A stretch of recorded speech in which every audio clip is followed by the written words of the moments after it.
ನಮಸ್ಕಾರ, ಕರ್ನಾಟಕ ಈ ದಿನಕ್ಕೆ ಸ್ವಾಗತ. ನಾನು ತೇಜಸ್ವಿನಿ. ಈಗ ಹೆಡ್ಲೈನ್ಸ್. ಯುದ್ಧದ ನಡುವೆ ಸಿಲುಕಿದ ಹಾಸನದ 5 ಸಾವಿನ ಭೀತಿಯಲ್ಲಿ ಕನ್ನಡಿಗರು. ಬಹ್ರೇನ್ ರಾಜಧಾನಿ ಮನಾಮದಲ್ಲಿ ಕನ್ನಡಿಗರಿಗೆ ಆಶ್ರಯ. ಮಾದಕ ವಸ್ತುಗಳ ವಿರುದ್ಧ ಜಾಗೃತಿ, ನಮ್ಮ ಪೊಲೀಸ್ ನಮ್ಮ ಹೆಮ್ಮೆ ಸ್ಲೋಗನ್ನೊಂದಿಗೆ ಅಭಿಯಾನ. ಮ್ಯಾರಥಾನ್ಗೆ ಕೈ ಜೋಡಿಸಿದ ಎಂಪಿ ಎಸ್ಪಿ.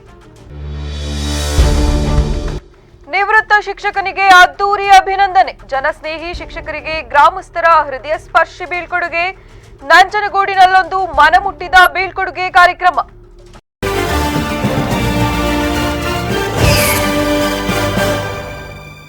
ದ್ವೀಪ ರಾಷ್ಟ್ರ ಬಹ್ರೇನ್ನಲ್ಲಿ ಹಾಸನ ಜಿಲ್ಲೆಯ 5 ಸಿಲುಕಿದ್ದಾರೆ.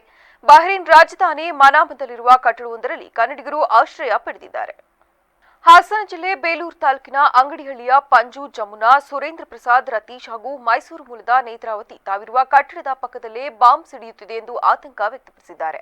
ಈ ಬಗ್ಗೆ ಸಂಬಂಧಿಕರು ಆತಂಕ ವ್ಯಕ್ತಪಡಿಸುತ್ತಿದ್ದು, ಕನ್ನಡಿಗರ ರಕ್ಷಣೆಗೆ ಕುಟುಂಬ ಸದಸ್ಯರ ಮೊರೆ ಹೋಗಿದ್ದಾರೆ.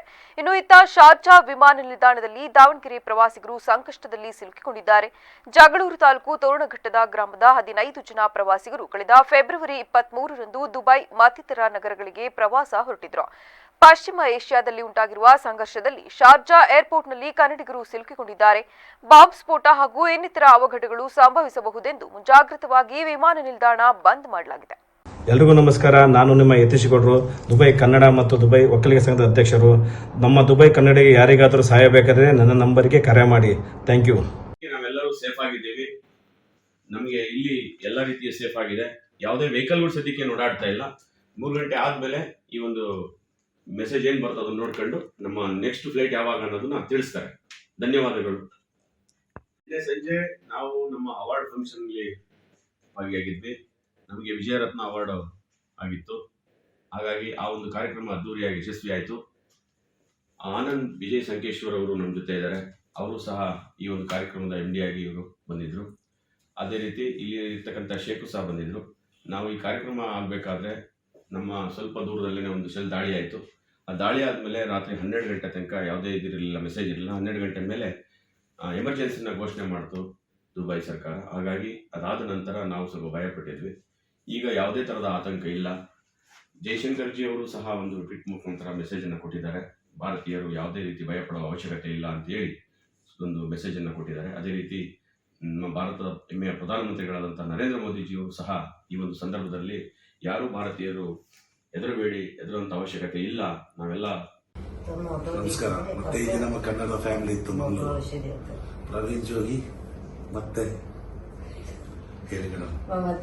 ಮಮತಾ ಅನ್ನೋರು ನಮಗೆ ಇರ್ಲಿಕ್ಕೆ ಒಂದು ಸ್ವಲ್ಪ ಜಾಗದ ವ್ಯವಸ್ಥೆ ಮಾಡಿ ಸಹಾಯ ಮಾಡಿ ಊಟ ತಿಂಡಿಗೆಲ್ಲ ಮ್ಯಾನೇಜ್ ಮಾಡಿ ನಮ್ಮ ಜನನೇ ನಮ್ಮನ್ನು ಸೇವ್ ಮಾಡಿದ್ರು. ಆದಷ್ಟು ಬೇಗ ನಾವು ಇಂಡಿಯನ್ ಗವರ್ಮೆಂಟ್ಗೆ ಹೇಳೋದಿಷ್ಟೇ, ಆದಷ್ಟು ಬೇಗ ನಮಗೆ ಹೆಲ್ಪ್ ಮಾಡಿ ಹೊರಗೆ ತೆಗಿಲಿಕ್ಕೆ ಪ್ರಯತ್ನ ಪಡಿ. ನಮ್ಮ ಇದ್ದ ಪಕ್ಕದ ಬಿಲ್ಡಿಂಗ್ ಅಲ್ಲೇ ಹೊಡೆದಿದ್ದು ರಾತ್ರಿ ಊರದಲ್ಲಿ ಊರ ನಾವು ಬದುಕಿ ಬಂದಿದ್ದೆ ದೊಡ್ಡ ವಿಷಯ. ಏರಾ ಬಿಲ್ಡಿಂಗ್, ನಮ್ಮ ಬಿಲ್ಡಿಂಗ್ ಪಕ್ಕದಲ್ಲೇ ಇದ್ದಿದ್ದ ಬಿಲ್ಡಿಂಗು ರಾತ್ರಿ ಡ್ರೋನ್ ಅಟ್ಯಾಕ್ ಆಗಿರುವಂಥದ್ದು. ದಯವಿಟ್ಟು ಗವರ್ನಮೆಂಟ್ ಕಡೆಯಿಂದ ನಮಗೇನಾದರೂ ಸೇಫ್ಟಿಯಿಂದ ನಮಗೆ ದೇಶ ತಲುಪಿಸೋದಕ್ಕೆ ಒಂದು ದಾರಿ ಮಾಡಿಕೊಡ್ಬೇಕಂತ ನಮ್ಮದು ಕಳಕಳಿ ಮನವಿ ಮಾಡ್ತೀವಿ ಸರ್. ಧನ್ಯವಾದ ಸರ್. ನಮಸ್ಕಾರ. ನನ್ನ ಹೆಸರು ಜಮುನಾ. ನಾವು ಹಕ್ಕಿ ಪಿಕ್ಕಿ ಬುಡಕಟ್ಟ ಜನ, ಆದಿವಾಸಿ. ನಾವು ಹಾಸನ ಜಿಲ್ಲೆ ಬೇಲೂರು ತಾಲೂಕು ಹಗ್ರೆ ಪೋಸ್ಟು ಅಂಗಡಿಹಳ್ಳಿ ಗ್ರಾಮ ಅಲ್ಲಿದ್ದವರು ನಾವು ಸರ್. ನಾವು ಅಂದರೆ ತೈಲ ಮಾರೋಕ್ಕೆ ಈ ಥರ ಕೈಕಾಲು ನೋವಿಗೆ ತೈಲ ಮತ್ತು ಕೂದಲು ಬೆಳೆ ಎಣ್ಣೆ ಆ ಥರ ಎಲ್ಲ ಮಾಡಿ ನಾವು ಹೊಟ್ಟೆಪಾಡ ಜೀವನ ಮಾಡೋ ಜನ. ಮಕ್ಕಳು ಸಾಕಬೇಕಾದ್ರೆ ಏನಾದರೂ ಒಂದು ಕಷ್ಟ ಮಾಡಿ ನಾವು ಮಕ್ಕಳು ಸಾಕಬೇಕು ಸರ್. ಈ ಥರ ಎಲ್ಲ ಸಾಲ ಸಪ್ಟಿ ಎಲ್ಲ ಮಾಡಿಕೊಂಡು ಹಿಂಗಾದ್ರೂ ಈ ದೇಶದ ಮೇಲೆ ಹೋಗಿ ಒಂದು ಜೀವನ ಮಾಡಿದ್ರೆ ನಮ್ಮ ಮಕ್ಕಳಿಗೂ ಸಾಕ್ಬೋದು ಅಂತ ಹೇಳಿ ಏನೋ ಒಂದು ಜೀವನಕ್ಕೆ ಬಂದಿದ್ದೀವಿ ಸರ್. ಇಲ್ಲಿ ಬಂದಿದ್ದಕ್ಕೆ ಈ ಥರ ಎಲ್ಲ ಬಾಂಬ್ ಬ್ಲಾಸ್ಟ್ ಆಗ್ತಾಯಿತ್ತು. ಹಂಗಾಗಿ ನಾವು ಅದಕ್ಕೆ ಜನ ಎಲ್ಲ ಸೇರಿ ಹೊರಗಡೆ ಹೋಗಿ ಅಂತ ಹೇಳಿದ್ರು. ನಾವು ಎಲ್ಲಿ ಹೋಗೋಣ ಎಲ್ಲಿ ಇರೋಣ ಅಂತ ನಮಗೆ ಗೊತ್ತಾಗ್ತಾ ಇರಲಿಲ್ಲ. ಆಗ ತುಂಬ ಗಾಬರಿದಲ್ಲಿದ್ದರು ಸರ್. ನಾವು ತುಂಬ ಗಾಬರಿದಲ್ಲಿದ್ದರು. ನಾವು ಊಟ ತಿಂಡಿ ಏನು ಮಾಡಿರಲಿಲ್ಲ. ಕುಡಿಯೋ ನೀರಿಗೂ ಸಿಕ್ಕಿಲ್ಲ ಸರ್ ನಮಗೆ. ನಾವು ರಂಜಾನ್ ತಿಂಗಳಲ್ಲಿ ಇರೋದು. ಇದು ಕುಡಿಯೋ ನೀರು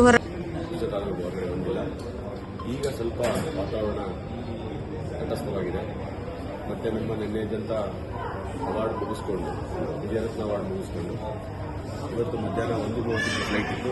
ನಿನ್ನೆ ಅದು ಕ್ಯಾನ್ಸಲ್ ಅಂತ ಹೇಳಿ ಅನೌನ್ಸ್ಮೆಂಟ್ ಆಗಿದೆ. ಹೊಸದಾಗಿ ಏನು ಭಾರತ ಸರ್ಕಾರ ದುಬೈ ಸರ್ಕಾರದ ಜೊತೆ ಏನು ಕೈ ಜೋಡಿಸಿ ಮಾಡುತ್ತೋ ಆಗ ನಾವು ಆ ಟೈಮಿಂಗನ್ನು ನೋಡಿಕೊಂಡು ಇಲ್ಲಿಂದ ಬಿಡಬೇಕಾಗುತ್ತೆ. 3 ಗಂಟೆಗೆ ಒಂದು ಮೀಟಿಂಗ್ ಇದೆ ಭಾರತ ಸರ್ಕಾರದ ನಮ್ಮ ಜಯಶಂಕರ್ ಜಿ ಅವರು ಮತ್ತು ಮಾನ್ಯ ಪ್ರಧಾನಮಂತ್ರಿಗಳಾದಂಥ ನರೇಂದ್ರ ಮೋದಿ ಅವರು ದುಬೈ ಸರ್ಕಾರದ ಜೊತೆ ಮಾತಾಡಿ ಇಲ್ಲಿಂದ ಹೊರಡ ವ್ಯವಸ್ಥೆಯನ್ನು ಈಗ ಆದಷ್ಟು ಬೇಗ ತಗೊಂತಾರೆ ಅನ್ನೋ ಜವಾಬ್ದಾರಿ ಇದೆ. ಅದೇ ರೀತಿ ಕರ್ನಾಟಕದ DCM ಮತ್ತು CM ಅವರು ಕರ್ನಾಟಕದಲ್ಲಿ ಯಾರ್ಯಾರು ಹೋಗಿದ್ದಾರೆ ಪ್ರವಾಸಕ್ಕೆ ಅಥವಾ ಇನ್ನೂ ಕಾರ್ಯಕ್ರಮಗಳಿಲ್ಲ ಅವ್ರನ್ನ ನಾವು ಅತಿ ಜವಾಬ್ದಾರಿ ತಗೊಂಡು ಇಲ್ಲಿಂದ ಕರೆಸ್ಕೊಂತೀವಿ ಅಂತೇಳಿ ಎಲ್ಲ ಕಡೆ ಮೆಸೇಜನ್ನು ಕೊಟ್ಟಿದ್ದಾರೆ. ನಾವು ಸುರಕ್ಷಿತವಾಗಿದ್ದೀವಿ. ಈಗ ಯಾವುದೇ ಥರದ ತೊಂದರೆ ಇಲ್ಲ. ನಾವೆಲ್ಲ ಫ್ಯಾಮಿಲಿಯವರು ಸಹ ಇಲ್ಲೇ ಒಂದೇ ಹೋಟೆಲಲ್ಲಿ ಎಲ್ಲ ಬಂದಿದ್ದೀವಿ. ಹಾಗಾಗಿ ಡೌನ್ ಹೋಟೆಲ್ ಮಿಲಿನಿಯಂ ಅಂತೇಳಿ ಅಲ್ಲಿ ಸ್ಟೇ ಆಗಿದ್ದೀವಿ. ನಿನ್ನೆ ಅವಾರ್ಡ್ ಫಂಕ್ಷನ್ ಮುಗಿಯಿತು. ನಮ್ಮ ಜೊತೆ ವಿಜಯ ಸಂಕೇಶ್ವರ ಅವರ ಮಗನಾದ ಡ್ರಗ್ಸ್ ಮುಕ್ತ ಕರ್ನಾಟಕ ಮತ್ತು ಸೈಬರ್ ಅಪರಾಧದ ಕುರಿತು ಜಾಗೃತಿ ಮೂಡಿಸುವ ಸಲುವಾಗಿ ಹಾಸನದಲ್ಲಿಂದು ಮ್ಯಾರಥಾನ್ಗೆ ಸಂಸದ ಶ್ರೇಯಸ್ ಪಟೇಲ್, ಶಾಸಕ ಸ್ವರೂಪ್ ಪ್ರಕಾಶ್ ಹಾಗೂ ಎಸ್ಪಿ ಶುಭನ್ವಿತಾ ಚಾಲನೆ ನೀಡಿದರು. ಬಳಿಕ ಮಾತನಾಡಿದ ಅವರು, ಡ್ರಗ್ಸ್ ಸೇರಿದಂತೆ ಇತರ ಮಾದಕ ವಸ್ತುಗಳು ಸಮಾಜಕ್ಕೆ ಮಾರಕ. ಇತ್ತೀಚಿನ ದಿನಗಳಲ್ಲಿ ಯುವ ಸಮೂಹ ಡ್ರಗ್ಸ್ ಸೇವನೆ ಕಡೆಗೆ ವಾಲುತ್ತಿದ್ದಾರೆ. ಇದರಿಂದ ಸಮಾಜದ ಸ್ವಾಸ್ಥ್ಯ ಹಾಳಾಗುತ್ತಿದೆ. ಯಾರು ಡ್ರಗ್ಸ್ ಹಾಗೂ ಮಾದಕ ವಸ್ತುಗಳಿಗೆ ಮಾರು ಹೋಗದೆ ಆರೋಗ್ಯಕರ ಸಮಾಜಕ್ಕೆ ಮುಂದಾಗಬೇಕು. ಇತ್ತೀಚೆಗೆ ಸೈಬರ್ ಅಪರಾಧಗಳು ಕೂಡ ಗಣನೀಯವಾಗಿ ಹೆಚ್ಚಾಗುತ್ತಿದ್ದು, ಜನರು ಸಾಮಾಜಿಕ ಜಾಲತಾಣಗಳು ಹಾಗೂ ಆನ್ಲೈನ್ ಮೂಲಕ ಹಣದ ವ್ಯವಹಾರ ಮಾಡುವಾಗ ಎಚ್ಚರಿಕೆ ವಹಿಸುವುದು ಅಗತ್ಯ ಎಂದು ಜನರಲ್ಲಿ ಮನವರಿಕೆ ಮಾಡಿದರು. ಪೊಲೀಸ್ ಇಲಾಖೆಯು ಇಂತಹ ಅಪರಾಧಗಳನ್ನು ತಡೆಗಟ್ಟುವ ನಿಟ್ಟಿನಲ್ಲಿ ಕೆಲಸ ಮಾಡುತ್ತಿದೆ. ಇದರ ಜೊತೆಗೆ ಸಾರ್ವಜನಿಕರು ಕೂಡ ತಮ್ಮದೇ ಜವಾಬ್ದಾರಿ ನಿರ್ವಹಿಸುವ ಮೂಲಕ ಇಂತಹ ಕಾನೂನು ಬಾಹಿರ ಚಟುವಟಿಕೆಗಳಿಗೆ ಕಡಿವಾಣ ಹಾಕಬೇಕೆಂದು ಹೇಳಿದರು. ಜಿಲ್ಲಾ ಪೊಲೀಸ್ ವರಿಷ್ಠಾಧಿಕಾರಿಗಳ ನೇತೃತ್ವದಲ್ಲಿ ಹಮ್ಮಿಕೊಂಡಿದ್ದಾರೆ. ನಮ್ಮ ಪೊಲೀಸ್ ನಮ್ಮ ಹೆಮ್ಮೆ ಅನ್ನೋ ಒಂದು ಕಾನ್ಸೆಪ್ಟಲ್ಲಿ ನಮ್ಮ ಜಿಲ್ಲಾ ಪೊಲೀಸ್ ಇಲಾಖೆ ಹಾಗೂ ನಮ್ಮ SBI ಇವರ ನೇತೃತ್ವದಲ್ಲಿ 5K ಮ್ಯಾರಥಾನ್ನ ಇವತ್ತು ನಮ್ಮ ಬೆಳಗ್ಗೆ ಒಂದು 7 ಗಂಟೆಗೆ ನಾವು ಶುರು ಮಾಡಲಿದ್ದೇವೆ. ಸುಮಾರು 5 ಕಿಲೋಮೀಟರ್ನ ನಾವು ಒಂದು ಮ್ಯಾರಥಾನ್. ಈ ಮ್ಯಾರಥಾನ್ ಉದ್ದೇಶ ಏನಂತ ಹೇಳಿದ್ರೆ ನಶೆ ಮುಕ್ತ ಭಾರತ. ಇವತ್ತು ಡ್ರಗ್ಸ್ ಫ್ರೀ ಮತ್ತು ಡ್ರಗ್ಸ್ ಬಗ್ಗೆ ಆಂದೋಲನ ಮೂಡಿಸ್ಲಿಕ್ಕೋಸ್ಕರ ಇವತ್ತೊಂದು ಅರ್ಥಗರ್ಭಿತವಾದಂತಹ ಮ್ಯಾರಥಾನ್ನ ನಮ್ಮ ಇವತ್ತು SP ಮೇಡಮ್ ಅವರು ಹಮ್ಮಿಕೊಂಡಿದ್ದಾರೆ. ಒಂದು ಅತ್ಯಂತ ಒಳ್ಳೆಯ ಕಾರ್ಯಕ್ರಮ.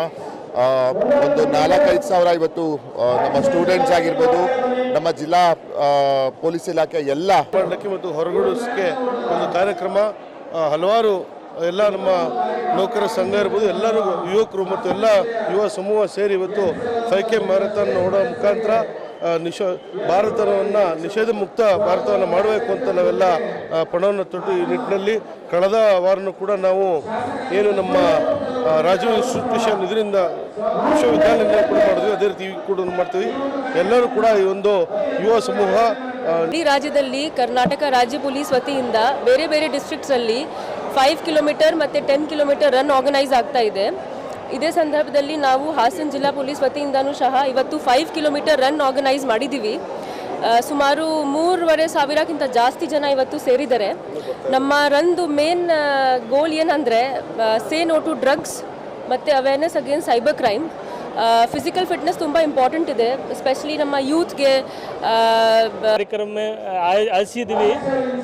Run for India, run for ourselves, fitness for all ಮತ್ತು drugs free India. So cyber crime ಕೂಡ ಜಾಸ್ತಿ ಆಗ್ತಾ ಇದೆ, ಅದಕ್ಕೋಸ್ಕರ ಕೂಡ ಮಾಹಿತಿ ನಾವು ಕೊಡ್ತೀವಿ. ಆಮೇಲೆ ಎಲ್ಲರೂ ಚೆನ್ನಾಗಿ ಇರಲಿ, ಹೆಲ್ತ್ ಚೆನ್ನಾಗಿರಲಿ, ಫೈನಾನ್ಷಿಯಲ್ ಹೆಲ್ತ್ ಚೆನ್ನಾಗಿರಲಿ, ಮೆಂಟಲ್ ಹೆಲ್ತ್, ಫಿಸಿಕಲ್ ಹೆಲ್ತ್ ಎಲ್ಲ ಚೆನ್ನಾಗಿರಲಿ. ಅದು ಹೇಳ್ತಾ ನಾನು ಇದು ಮುಗಿಸ್ತೀನಿ. ಎಲ್ಲರೂ ಬಂದಿದ್ದಾರೆ, ರಾಜಕೀಯ ಕೂಡ ಬಂದಿದ್ದಾರೆ. ನಿವೃತ್ತಿ ಹೊಂದಿದ ಜನಸ್ನೇಹಿ ಶಿಕ್ಷಕರೊಬ್ಬರಿಗೆ ನಂಜನಗೂಡು ತಾಲೂಕಿನ ಆಲಂಬೂರು ಗ್ರಾಮಸ್ಥರು ಅದ್ದೂರಿ ಹಾಗೂ ಹೃದಯಸ್ಪರ್ಶಿ ಬೀಳ್ಕೊಡುಗೆ ನೀಡಿದ್ದು ವಿಶೇಷವಾಗಿತ್ತು.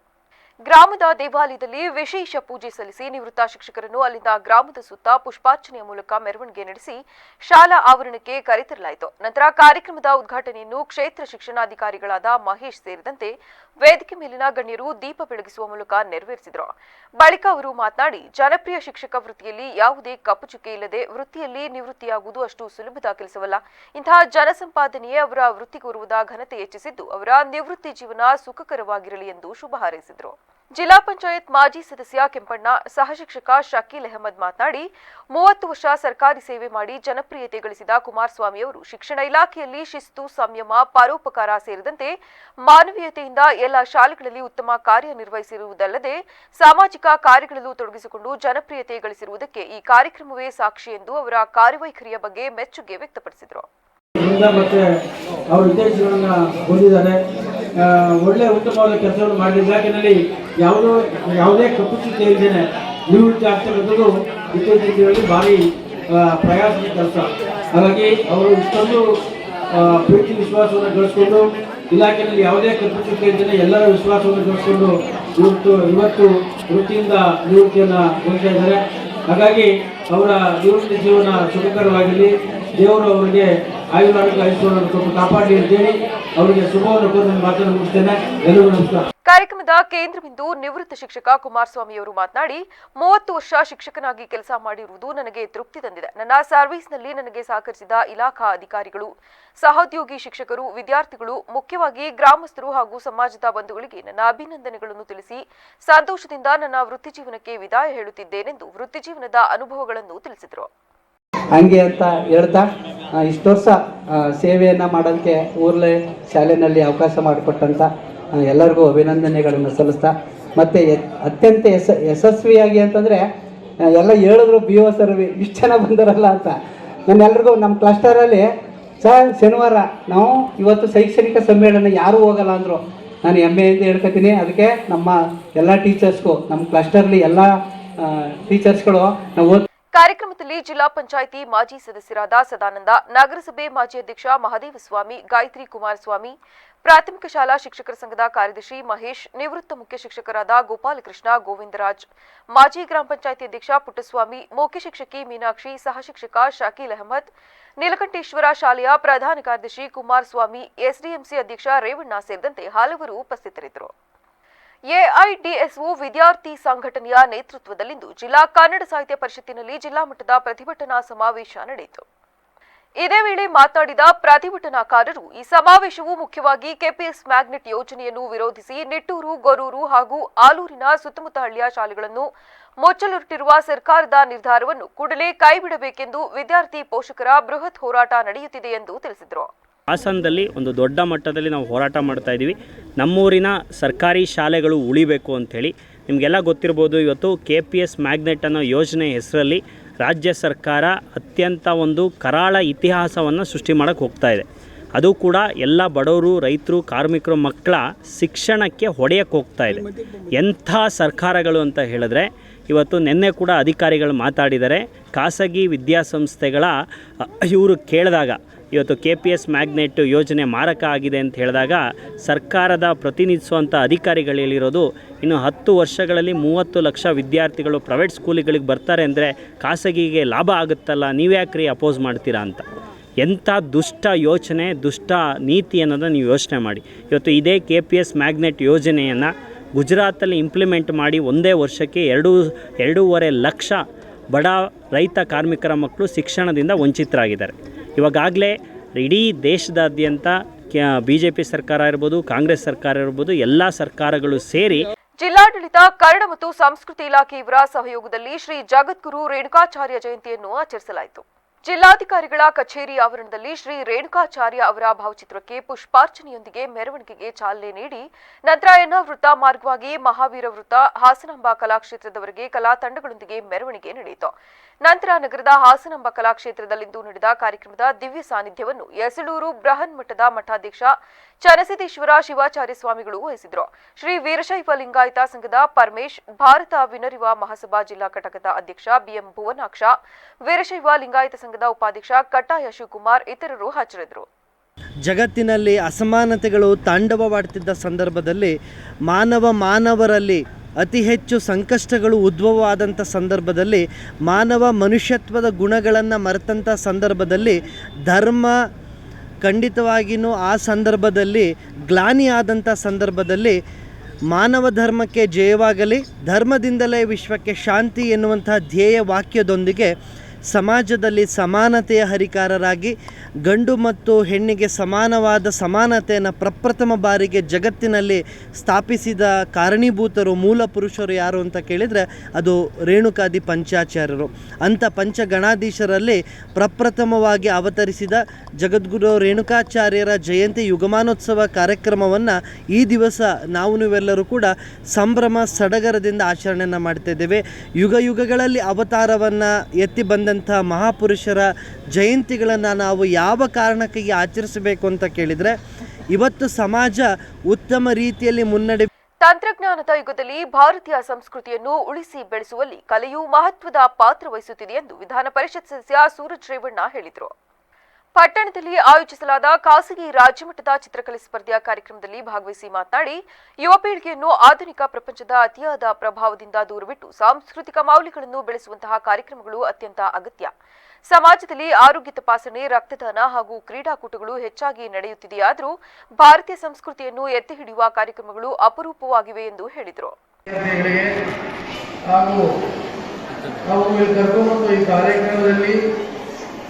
ಭಾಗವಹಿಸಲಿಕ್ಕೆ ಹೆಚ್ಚಿನ ಆಸಕ್ತಿ ಮೂಡಿಸುವ ಎಲ್ಲ ನಮ್ಮ ಶಿಕ್ಷಕ ಸಿಬ್ಬಂದಿಗಳಿಗೆ ಹಾಗೂ ಪೋಷಕರಿಗೆ ನಿಮ್ಮೆಲ್ಲರಿಗೂ ವಂದಿಸುತ್ತಾ ಈ ಕಾರ್ಯಕ್ರಮದ ಬಗ್ಗೆ ಒಂದೆರಡು ಮಾತು ಮಾತಾಡಬೇಕು ಅಂತ ಬಯಸ್ತೀನಿ. ಈ ರೀತಿಯಾದಂಥ ಕಾರ್ಯಕ್ರಮಗಳು ಬಹಳ ಅಪರೂಪ ಅಂತ ಹೇಳಕ್ಕೆ ಬಯಸ್ತೀನಿ. ನಾನು ಸಾಕಷ್ಟು ಕಾರ್ಯಕ್ರಮಗಳು ನೋಡ್ತಾ ಇರ್ತೀನಿ.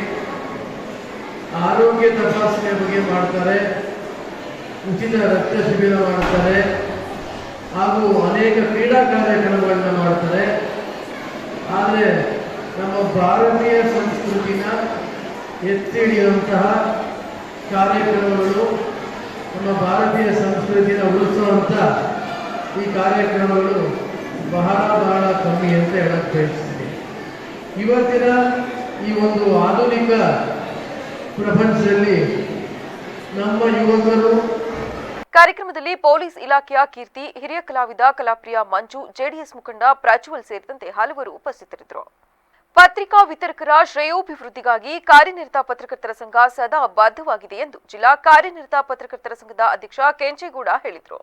ಪಟ್ಟಣದ ಲಯನ್ಸ್ ಭವನದಲ್ಲಿ ಕರ್ನಾಟಕ ರಾಜ್ಯ ಪತ್ರಿಕಾ ವಿತರಕರ ಒಕ್ಕೂಟ ಬೆಂಗಳೂರು ವತಿಯಿಂದ ಆಯೋಜಿಸಲಾದ ಸಕಲೇಶಪುರ ತಾಲೂಕು ಘಟಕದ ಉದ್ಘಾಟನೆ, ಸದಸ್ಯರಿಗೆ ಗುರುತಿನ ಚೀಟಿ ವಿತರಣೆ ಹಾಗೂ ಪದಾಧಿಕಾರಿಗಳ ಅಭಿನಂದನಾ ಸಮಾರಂಭದಲ್ಲಿ ಮಾತನಾಡಿ, ಕಾರ್ಮಿಕ ಇಲಾಖೆಯಿಂದ ದೊರೆಯುವ ವಿವಿಧ ಸೌಲಭ್ಯಗಳನ್ನು ಪತ್ರಿಕಾ ವಿತರಕರು ಪಡೆದುಕೊಳ್ಳಬೇಕೆಂದು ಸಲಹೆ ನೀಡಿದ ಅವರು, ಡಿಜಿಟಲ್ ಮಾಧ್ಯಮಗಳ ಪ್ರಾಬಲ್ಯ ಹೆಚ್ಚಾದರೂ ಮುದ್ರಿತ ಪತ್ರಿಕೆಗಳ ಮೇಲಿನ ಓದುಗರ ನಂಬಿಕೆ ಕಡಿಮೆಯಾಗಿಲ್ಲ ಎಂದು ತಿಳಿಸಿದರು.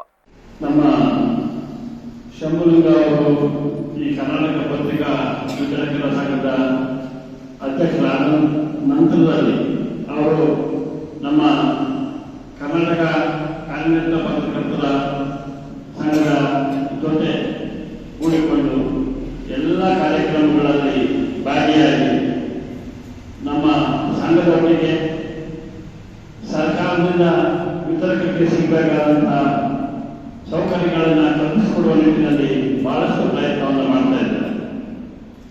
ನಾನು ರಾಜ್ಯ ಪತ್ರಕರ್ತರ ಸಂಪಾದಕ ಸಂಘದ ಅಧ್ಯಕ್ಷನಾಗಿ ಮುಖ್ಯಮಂತ್ರಿಯವರ ಅಧ್ಯಕ್ಷತೆಯಲ್ಲಿ ನಡೆದಂತಹ ಸಭೆಗಳಲ್ಲಿ ಶಂಭುಲಿಂಗ ಅವರು ಕೂಡ ಅನೇಕ ಸನ್ನಿವೇಶಗಳಲ್ಲಿ ವಿತರಕರು ಅನುಭವಿಸತಕ್ಕಂಥ ಸಮಸ್ಯೆಗಳನ್ನ ಮುಖ್ಯಮಂತ್ರಿಯವರ ಗಮನಕ್ಕೆ ತಂದಿದ್ದಾರೆ. ಅದರ ಫಲವಾಗಿ ಈಗಷ್ಟೇ ಕೆಲವು ಸೌಕರ್ಯಗಳ ಕಡೆಗೆ ಗಮನ ಹರಿಸಿದೆ ಸರ್ಕಾರ. ಜೊತೆಗೆ ಕಾರ್ಮಿಕ ಇಲಾಖೆಯ ಈ-ಶ್ರಮ್ ಕಾರ್ಯಕ್ರಮದಲ್ಲಿ ವಿತರಕರ ಸಂಘದ ರಾಜ್ಯಾಧ್ಯಕ್ಷ ಶಂಭುಲಿಂಗ, ಕನ್ನಡ ಸಾಹಿತ್ಯ ಪರಿಷತ್ ಮಾಜಿ ಅಧ್ಯಕ್ಷ ಉದಯರವಿ, ಲಯನ್ಸ್ ಕ್ಲಬ್ ಅಧ್ಯಕ್ಷ ಗಿರೀಶ್, ತಾಲೂಕು ಪತ್ರಿಕಾ ವಿತರಕರ ಸಂಘದ ಅಧ್ಯಕ್ಷ ಮಂಜುನಾಥ್ ಸೇರಿದಂತೆ ಹಲವರು ಉಪಸ್ಥಿತರಿದ್ದರು. ಗ್ಯಾರಂಟಿ ಯೋಜನೆಗಳೇ ಮುಂದಿನ ಚುನಾವಣೆಯ ಅಸ್ತ್ರ ಎಂದು ಮಾಜಿ ಸಚಿವ ಬಿ ಶಿವರಾಮ್ ಹೇಳಿದ್ದಾರೆ. ನಗರದ ಹೊರವಲಯದಲ್ಲಿ ಆಯೋಜಿಸಿದ್ದ ತಾಲೂಕು ಬ್ಲಾಕ್ ಕಾಂಗ್ರೆಸ್ ಕಾರ್ಯಕರ್ತರ ಮತ್ತು ಸ್ನೇಹ ಸಮ್ಮಿಲನ ಸಭೆಯಲ್ಲಿ ಮಾತನಾಡಿದ ಅವರು, ನಾಳೆಯಿಂದಲೇ ಬೂತ್ ಮಟ್ಟದಿಂದಲೇ ಸಂಘಟನೆ ಬಲಪಡಿಸಿ ಸಮರ್ಥ ಏಜೆಂಟ್ಗಳನ್ನು ನೇಮಕ ಮಾಡಬೇಕು. ಚುನಾವಣೆಯ ದಿನ ಮಾತ್ರವಲ್ಲ, ಇಂದಿನಿಂದಲೇ ಕಾರ್ಯಾರಂಭ ಮಾಡಬೇಕು. ರಾಜ್ಯ ಸರ್ಕಾರ ಅನುಷ್ಠಾನ ತಂದಿರುವ 5 ಗ್ಯಾರಂಟಿ ಯೋಜನೆಗಳೇ ಮುಂದಿನ ಎಲ್ಲಾ ಚುನಾವಣೆಗೆ ಅಸ್ತ್ರವಾಗಲಿದೆ ಎಂದು ಹೇಳಿದರು.